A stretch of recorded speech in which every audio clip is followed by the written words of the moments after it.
Alors, vous m'avez dit que vous avez des lignes horizontales grises à la place du texte, mais quand vous zoomez, vous voyez le texte réapparaître.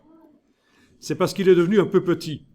Alors, c'est ce qu'on appelle le seuil de faux texte. C'est vrai que ça peut être ennuyeux quand on zoome en arrière, on veut avoir une vue d'ensemble sur ces images, sur ces pages, et on a des lignes horizontales, on n'a pas ce gris vibrant du texte réel.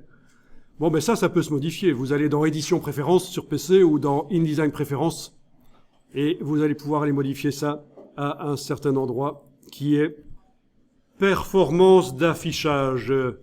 Display Performances en anglais, je pense, un truc comme ça. Dans les préférences, menu Édition, Préférences si vous êtes sur un PC, menu InDesign Préférences si vous êtes sur un Mac.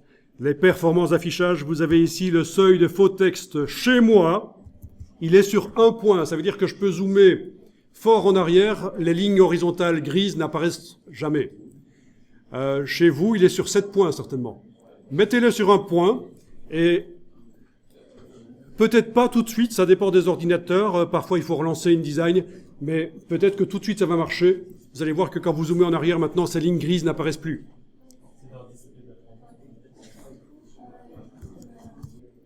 Mais évidemment, ça demande plus de calcul de la part de l'ordinateur. Si vous avez un ordinateur faiblard, un mulet, ça risque d'être un peu pénible. Voilà, c'est le seuil de faux texte. Chez vous, et c'était mis sur 7 points, ça veut dire que si le texte, en zoomant en arrière, fait moins de 7 pixels de haut, il se transforme à l'affichage en ligne grise. À l'affichage, pas à l'exportation du PDF, c'est juste l'affichage. Moi, je trouve que c'est intéressant de voir le texte réel. Comme ça, on zoome en arrière, on a une vue d'ensemble sur la page, on voit ce que ça donne